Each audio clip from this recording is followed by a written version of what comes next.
Di antara adab berdoa yang tadi disebutkan, dikerjakan di awal hari dan di akhir hari, di pagi harinya, di petang hari. Ini namanya zikir-zikir muqayyadah yang terikat dengan waktu-waktu tertentu. Allah Subhanahu wa taala berfirman, "Ya ayyuhalladzina amanu dzkurullaha dzikran katsiran." Wahai orang-orang yang beriman, berzikirlah kepada Allah dengan zikir yang banyak. Wasabbihuhu bukratan wa asila. Bertasbihlah kepada Allah di pagi hari dan di sore hari. Al-asil maknanya para jamaah sekalian, waktu antara asar dan terbenamnya matahari.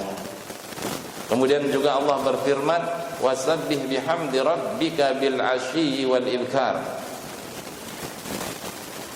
Bertasbihlah dengan memuji Rabbmu di sore hari dan di pagi hari. Di sini disebutkan kata-kata al-asyi. Al-asyi artinya adalah di akhir hari itu, di akhir siang. Kemudian Allah juga berfirman, wasabbih bihamdi rabbika qabla tulu'i syamsi wa qabla al-ghurub. Jelas. Bertasbihlah dengan memuji Rabbmu sebelum terbitnya matahari dan sebelumnya terbenam matahari. Fajar itu dikerjakan untuk sholat subuh para jemaah sekalian, tapi matahari belum terbit. Nah, antara fajar shadiq dan sebelum matahari terbit, disitulah waktu untuk berzikir para jemaah sekalian. Kemudian setelah sholat asar juga dan sebelum terbenamnya matahari, disitulah waktu-waktu untuk berzikir. Nanti kita akan bahas satu persatu zikir-zikir di petang hari dan di pagi hari ini. Kemudian juga Allah berfirman, subhanallah, fasubhanallah hina tumsuna wa hina tusbihun. Jadi maha suci Allah ketika kalian berada di sore hari dan ketika kalian berada di pagi hari. Dan ayat-ayat yang semakna dengan ini amatlah banyak para jamaah sekalian. Nah, disinilah letak ada zikir-zikir yang diajarkan oleh Nabi Muhammad sallallahu alaihi wasallam.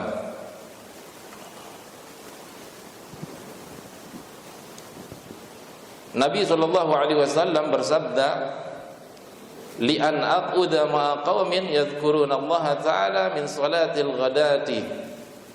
Aku duduk bersama suatu kaum untuk berzikir kepada Allah Subhanahu wa taala dari salat subuh, hatta tadlu'a syamsu ahabbu ilayya min an u'tiqa arba'atan min waladi Ismail. Sampai terbitnya matahari itu lebih aku sukai daripada membebaskan 4 anak keturunan Ismail. Wa li an aquda ma'a qaumin yadhkuruna Allah min salatil asri ila an taghruba asy-syamsu ahabbu ilayya min an u'tiqa arba'ah.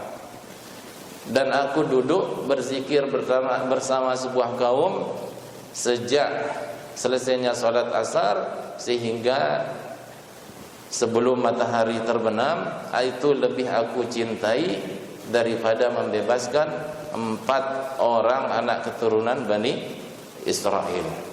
Di sini jelas permasalahannya para jamaah sekalian.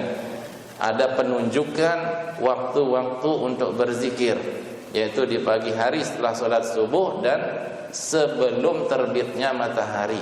Kemudian di sore hari setelah sholat asar sebelum terbenamnya matahari.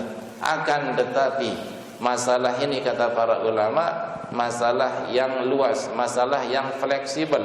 Jika ada seseorang yang luput darinya berzikir di waktu ini, maka diperbolehkan baginya untuk berzikir, baik sebelum waktu ini ataupun setelah waktu ini. Misalkan sebelum sholat asar dia zikir sore juga bisa, karena satu sebab dia tidak bisa mengerjakan setelah sholat asar. Kemudian setelah sholat maghrib juga bisa. Kemudian juga sebelum sholat subuh sedikit ataupun setelah terbitnya matahari juga bisa.